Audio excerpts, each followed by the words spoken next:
Now, welcome, brothers and sisters. My name is Eros, I am the doll maker, and in today's videos, we will be talking about the basics of the festivity of Imbolc, or Imbolc, as is sometimes called. Now, Imbolc falls on the 1st or the 2nd of February, just in between the winter solstice and the spring equinox. Now, this is the first festivity of the wheel of the year. In some tradition, sometimes considered one of the 4 main festivities. Now, please do remember that the festivities are important on the whole wheel of the year. It is a fire festival best represented on and really related to the entity, the figure of Bridget, which is a Celtic goddess, but also appears in many other traditions, just like how it happens in a Yorubic tradition, which is Vodun, as I'm told, in the name of Manman Brigitte.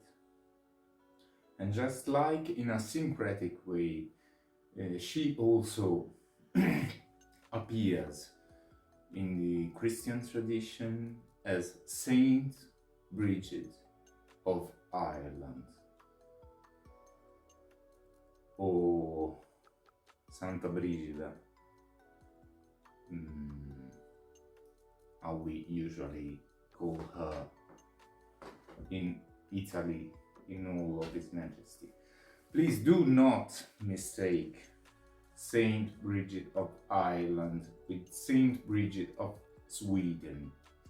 Now, we will talk more about this later in the more advanced video.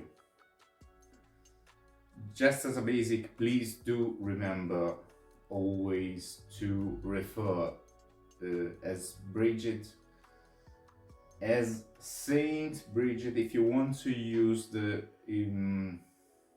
saint aspect of her, as Saint Bridget of Ireland.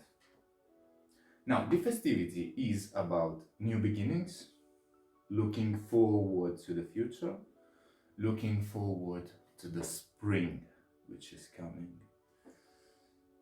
It's about using the energy we recharged during winter to develop new projects and to obtain new results on the winter. As always, please keep in mind, English is not my first language. It's also about the awakening of nature and the spark of creativity within us going towards our personal and not only personal objectives. But this festivity is also about protecting your assets, protecting and keep going what you've already built, connecting with Earth and the season, as we have discussed on the introduction video to the festivities, of course. It's about planting the seeds of what we want to grow on spring, physically and figuratively, in a sense. So this festivity is about harvesting and farming, working toward. Now, this festivity is perfect for a feast, as always. It's always an amazing thing to celebrate with a feast. with the family, with the congregation. It depends on your position in this moment. And if you're in or out of the broom closet. This festivity is perfect for getting rid of the hold and work towards what you really want or you feel guided towards, physically and figuratively again. On the same note, this festivity is about detoxing ourselves physically and figuratively, but mainly mentally, of negative thinking, of bad habits, of old negative habits, but they are mainly of negative thinking. We are more always than not subject to negative thinking. And the only carnifex here is ourselves. So we really need to strive this kind of working. Now, it's about detoxing ourselves, but also detoxing our home and our personal spaces of clutter, of negative things, of things we want to get rid of, and so on and so on. I guess you get the gist of it. And all of this detoxing is to then proceed with a physical and spiritual cleansing and a blessing of the self and the personal space. This thing is the most important thing that we need to do on this festivity. Now, everything else is celebration, but the sense, I guess you get it. Also, of course, is a great time to reconnect with nature and the season, just as we talked about. You may do this taking a walk and maybe looking for the early signs of spring. Just realizing your project are flourishing and getting to a bloom. If you're straight with the celebration, of course. It's an amazing time to focus on your objectives, personal projects, and studies, of course, and begin to work towards them. Now, this is not the time to obtain or reap results. This is the time to start working towards what you really, really want to obtain. Planning and execution. These are the two main keywords for this festivity.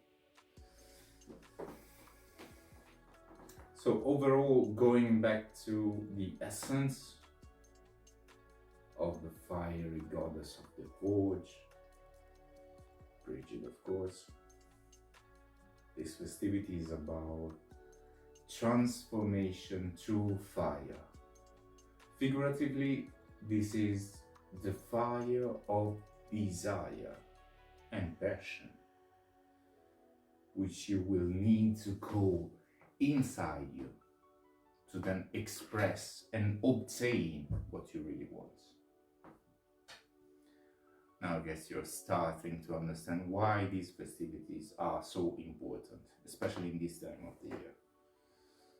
Now, for those who already are practicing a little of the magical heart, especially for those of us who already are inside the silver iris, this is an amazing time to redecorate your altar or to redecorate your seasonal altar, in case you keep one. I personally don't, but it's an amazing thing to do. On the same note, of course, you may want to wear the colors of the season. The correspondences are coming later on this video. You may want to practice the practice of sigils towards new project you want to realize this year. You may want to practice candle magic, because this one is a fire festivity. So please do keep this in consideration. Try to practice your candle magic now. Also, of course, most of all, since it's simple and effective, please do try to practice your meditation. If you practice void meditation, as always, keep on your practice. If you practice focus meditation, now here's a few ideas. You may want to focus on the awakening of new life after winter. Or you may want to focus on the wonder of inspired and ever repeating cycle of the season, of the universe, the year of your life. Also, you may want to practice a focused meditation on a sense of gratitude for your upcoming results, as if they are already presented to you. Now, getting a little more deep in the correspondences, we start with colors. The colors of this festivity and of these seasons are white for purity and the blank slate of the new year, purple for inspiration and insight, green for new prosperity and new beginnings, yellow or gold in some cases for success and representation of the new light, of the new sun that is burning right now. Also, sometimes the color red is used on a season because it represents the fiery elements of desire for your new project, for your renewed desire, and of course in relation to the fiery entity of the creative forge, which is Bridget. Talking herbs. Now, talking herbs, you may want to take note of the fact that I practice the Tuscanian tradition, so this is not a complete guide to the herbs of the season. This is what I use, this is what I've studied. Now, we do use blackberry, bay, basil, rosemary, cinnamon, since it's fiery and accelerating of successful energy, angelica and heather. Also, on a side note of our tradition, I also heard a lot of practitioners which use ginger on the season. Talking trees, we will mainly relate to willow, rowan, oak, as always.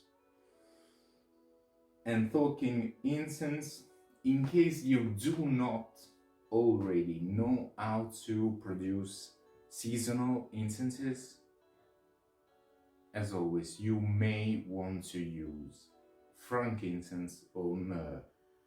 Now, talking crystals, I don't personally use a lot of crystals, but some of you may want to use them. The crystals related to these festivities, and not only to these festivities of course, are ruby, amethyst, garnet, turquoise, onyx and aquamarine. Now I will love to give you a deeper insight on the herb and crystal correspondences, but unfortunately our most specialized medicus is no more with us. But please do take in consideration a deeper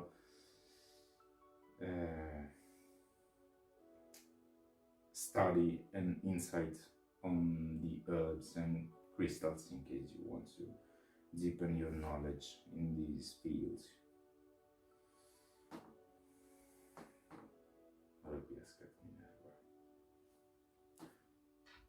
Now, getting a little back on the nature and the entity of Bridget, please do keep in mind she is the goddess of the creative forge in the ancient Nordic tradition. It's a goddess of blacksmithing, poetry, fertility, and since she is all about fertility, creating also livestock in a sense. She's the goddess of the cauldron, so creating, transforming to creativity. So she's really closely related to kitchen magic, which is a thing that I really do practice quite a lot.